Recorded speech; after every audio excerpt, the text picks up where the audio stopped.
Assalamualaikum warahmatullahi wabarakatuh. Kali ini aku ingin nunjukin cara membuat data koroplet menggunakan QGIS secara sederhana. Gitu. Nah, jadi hal yang perlu disiapkan, yang pertama adalah eh, data CSV, yaitu apa sih yang mau kita tampilkan nanti di peta tersebut. Kemudian tentunya petanya ya, dalam format SHP.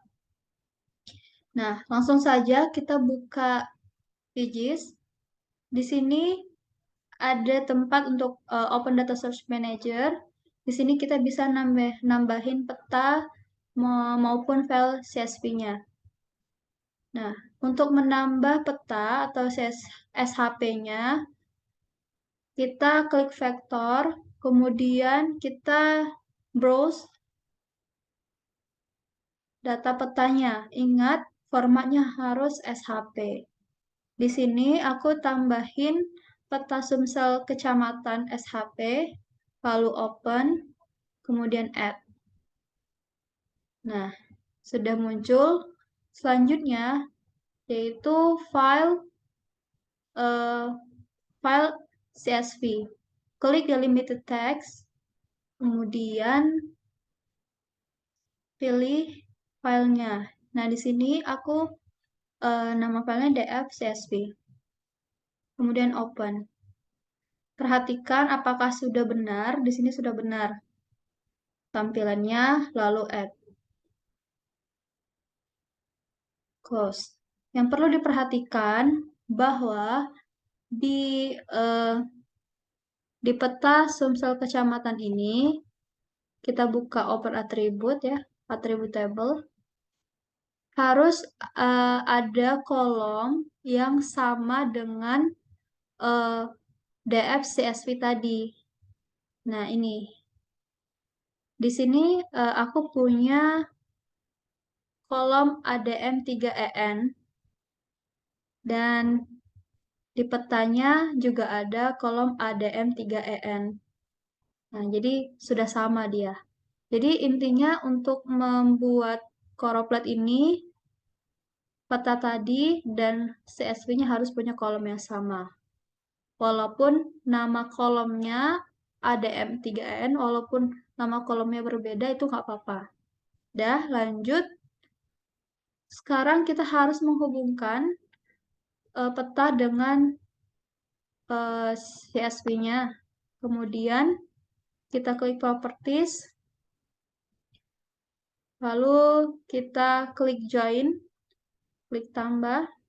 Nah, di sini secara default QGIS-nya udah tahu bahwa peta ini mau dihubungkan kemana. Nah, di sini udah tahu, QGIS-nya udah tahu kita menghubungkan ke DFCSV. Nah, berarti kita tidak perlu ganti. Selanjutnya, join field-nya. Nah, eh, kolom mana dari peta tersebut yang ingin kita join? Tadi kan kita udah tentuin ya, ADM3EN. Kemudian target field itu eh, kolom dari kolom dari file DF mana yang mau kita join. Nah, tadi kita udah tentuin ADM3N. Mohon maaf tadi di sini yang join field ini milik CSV-nya, kita pilih ADM3EN. Kalau target field ini milik petanya, kita pilih ADM3N. Karena tadi kita udah nentuin bahwa memang kedua kolom itu sama. Jadi sebenarnya teman-teman bisa buat nama kolomnya itu sama, biar tidak bingung. Tapi kalau nggak sama juga nggak apa-apa. Intinya itu isinya harus sama, isi dari kolom tersebut. Lalu klik OK. Nah, sekarang sudah join. Nah, selanjutnya kita bisa menambahkan simbologi. Kita bisa pilih mau buat categorize atau graduate. Nah, kalau dia categorize itu bedanya dengan graduate itu adalah kalau categorize itu eh, cuman 1, 2, 3 gitu. Kita mengkategorikan. Misalnya kalau nilainya 1 bagaimana, 2 bagaimana, 3 bagaimana. Nah, kalau misalnya graduate itu dia rank. Nah, kalau misalnya kita nggak punya rank yang mau ditentuin, kita bisa pilih di mode, misalnya aku natural breaks, Jenks, classify, klik classify. Oh iya, di sini belum dipilih. Kita mau menggraduate yang mana gitu. Nah, kita bisa pilih kolom SO2 DF. Jadi, artinya aku ingin membuat eh, graduate untuk petanya untuk data SO2. Setelah dipilih, lalu tadi kan sudah dipilih ya, natural breaks, lalu classify.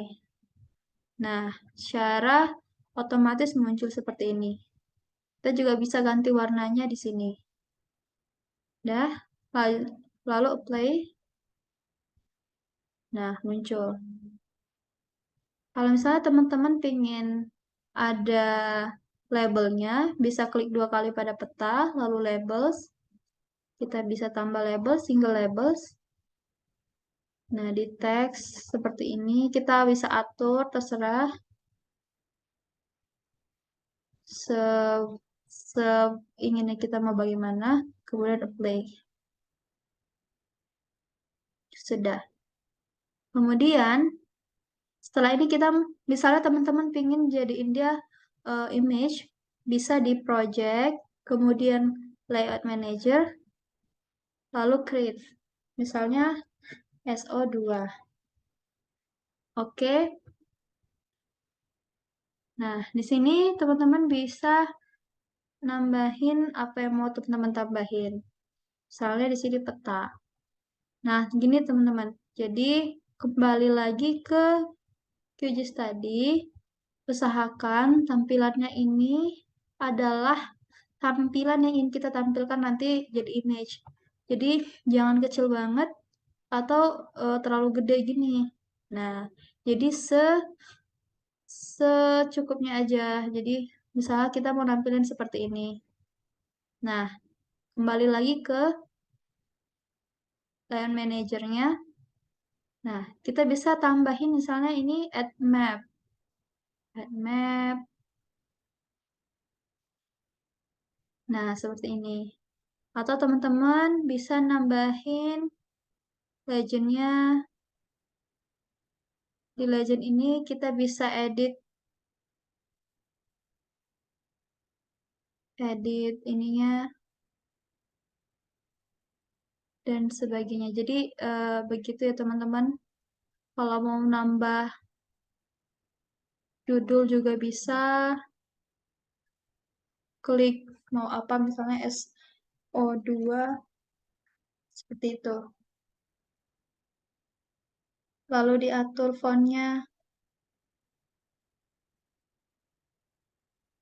Nah, bisa.